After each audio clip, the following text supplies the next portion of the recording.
All right, what up, people? It's your boy Chig from Gooner Eagle Eye coming to you again with a video.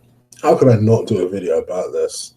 Um, it's been a crazy 24 hours, pretty much since Friday morning onwards. Um, First things first, you kind of woke up on Twitter.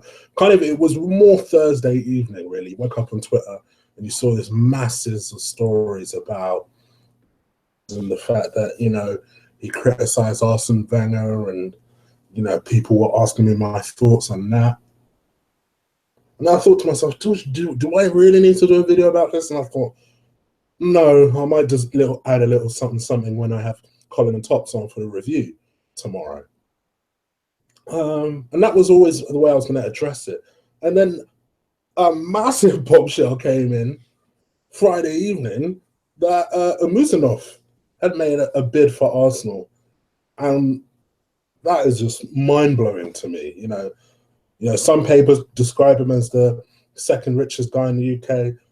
Some papers describe him as the fifth richest man in the UK. Either way, this motherfucker has a shitload of money. What is the significance of this bid? For me, I naturally, when I found out this story on the way home from work yesterday, I was extremely excited. My mate put it in our Google LO. There's a little shout out for Google right there, YouTube owners. A Google LO app, which if no one knows what Google LO is, it's basically WhatsApp, just owned by Google, and in our little group chat, and basically put it in that group, and I was like, sorry, what? They bid how much? 1 billion? I mean, my gosh. I mean, it really shows you how far the club have come in terms of value. In 2011, they were set to be valued at 731 million. Now, so we're talking about something that was just 6 years ago. 6 years later, they're said to be worth the same Arsenal Football Club, the same club that people don't seem to think that if the manager went, it wouldn't be one of the biggest jobs in the world. Arsenal is said to be worth £1.53 billion. This is quite literally a multi-billion pound company. Unfortunately, company. I know a lot of people will hate the fact that I'm using the wrong C word when I say company. And might call me a C word as a result of it. But it's true. They are a multi-billion pound company. And what I guess my thoughts about it is, and I haven't really kind of planned the way I'd want to do this video, but what is the significance of this? Because is it any surprise that Stan rejected the bid? I personally don't think he would sell for anything less than 5. I think he's that stubborn, and I think he would hold out and continue to reject just to make a principle. No matter how much some of us want him out, all of us want him out, whatever. What is the significance of this? I think the timing, first and foremost, is extremely clever. Usmanov has apparently made the bid at the start of April, but it's suddenly coming out in the news. I think that's pretty telling. I think it's designed to put pressure on the board, to put pressure on Stan, and to put pressure on Wenger in a way, that something has to change. And I say Wenger because you might say, oh, well, he's the manager. Let's just be real here. The man sits in on board meetings. He has a lot more influence than I think people give him credit for. Even though Usmanov, let's have it right, people forget this. Usmanov is a big supporter of Wenger. Like, people forget that. People forget that, oh, well, what's to say that, Usmanov will come in and he'll put pressure on Wenger. Will he, though?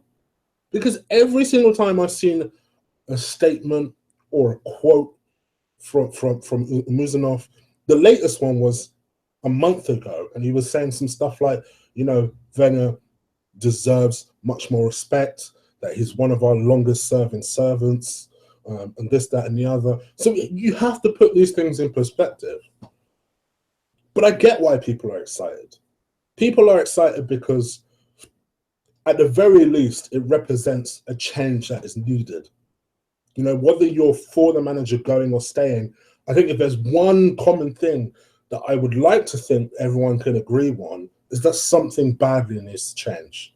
And that's what the bid represents. It represents something changing. It represents that little safe board haven just being rocked a little bit. Now, I think most Arsenal fans, if they're sensible, know that this club ain't going to be sold over the summer. Come on. let's just be sensible here. It's not going to be sold over the summer. But what gets me excited, I guess, is the idea that even Stan isn't safe. You haven't heard me really talk too much about Stan on this channel. I talk mainly about Wenger going, and because my attitude has always been, well, let's be real here. It's easier for us as a fan group to pressurize the manager's position than it is to pressurize the owner's position. But now, all of a sudden, we find ourselves in an interesting situation where, for the very first time, we as a fan group can pressurize the owners.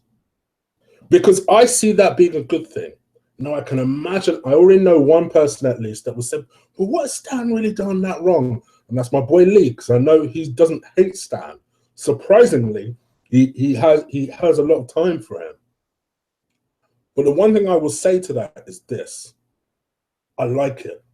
Because at the very least, he has to appease something. Because if Stan does stay, one of two things has to happen. Either those damn ticket prices need to drop, or Wenger needs to go. Or if he's feeling generous, both need to happen. And something drastic needs to happen over the summer with regards to transfers. Those, in my opinion, are three ways you get the fans on side. Now, granted, for those AKBs watching, I hear you already. I know not everybody wants the manager to go. So let's park that one to the side for a second. Surely even you guys want the damn ticket prices to drop. Even you guys want us to invest heavily in the summer to be able to compete with the likes of Chelsea. The same Chelsea that have run away with the league. Why is it that the first transfer stories I'm reading are about Chelsea improving instead of Arsenal improving? The same Arsenal is about to miss the Champions League places, the top four for the very first time. But it's Chelsea that I'm hearing that Conte is like, you know what, I'm not satisfied. I'm going to improve my strike force. Because let's be real here, we all know that Lukaku deal is more or less done. We know it's more or less done. I don't think he ain't going to make improvements elsewhere. Because they went in Europe. So they were able to get away with a slightly smaller squad than they normally used to. And people forget that. People forget that now they're back in the Champions League. He almost has to invest now in order to cope with the demands of the Champions League. Why are Arsenal not thinking like that? We finished fifth. We can't afford, quite literally as a club, for this crap to happen again. So we're going to invest heavily now. And that's the one thing I do like about this Usmanov guy. Because even though he's a Wenger supporter, one thing I do believe he would do is force the man to spend. I think he would force him to spend. I think he would put a structure in place, whether he liked it or not, to force him to spend, to be more decisive, to not dither all the time.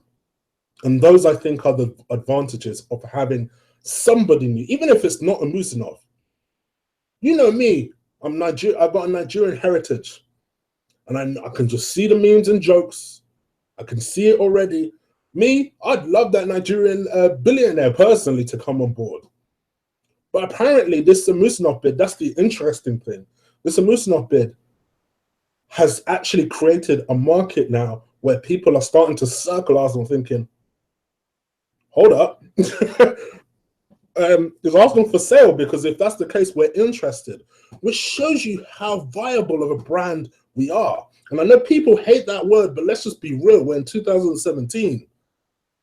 You know, we need to be a brand if we're gonna have your rich businessmen that are gonna be interested in buying Arsenal, are gonna be interested in investing in the club. One thing I would like as an Arsenal fan is to see this Usmanov come onto the board. That would make me happy. That would make, I think, a lot of people happy. Because for whatever reason, a lot of the fan base trust him.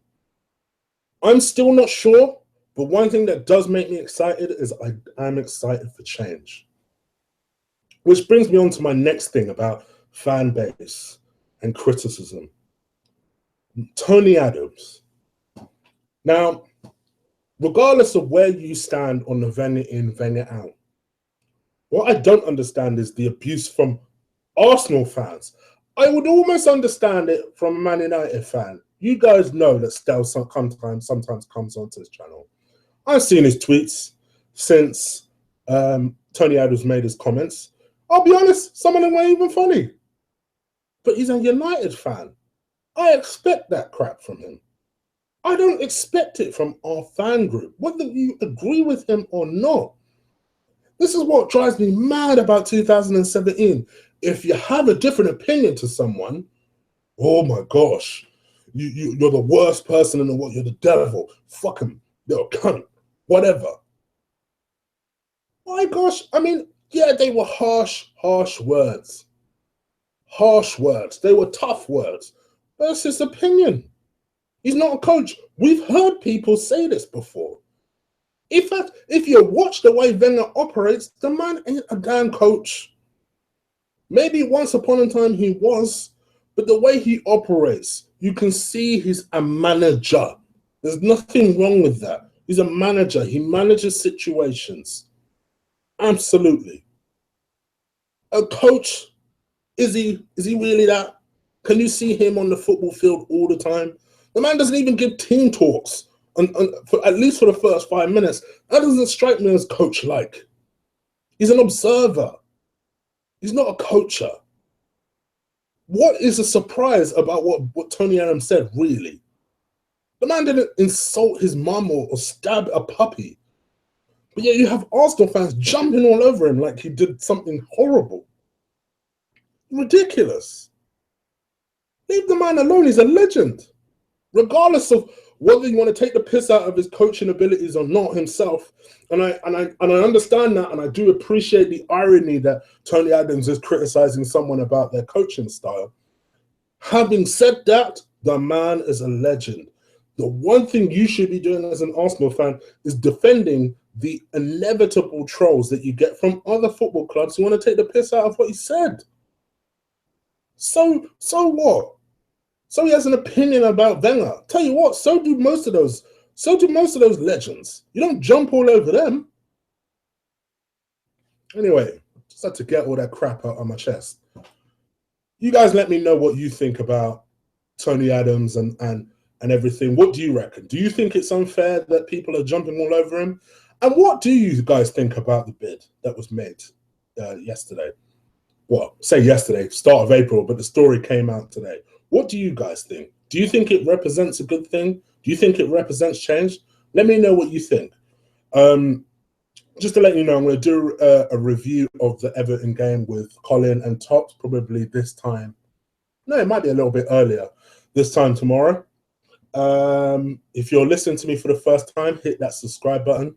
And if you're on Twitter, do follow me at Colossal Chick, which you can find in this little red thing here. All right, guys, I'm out of here. Take care. Peace.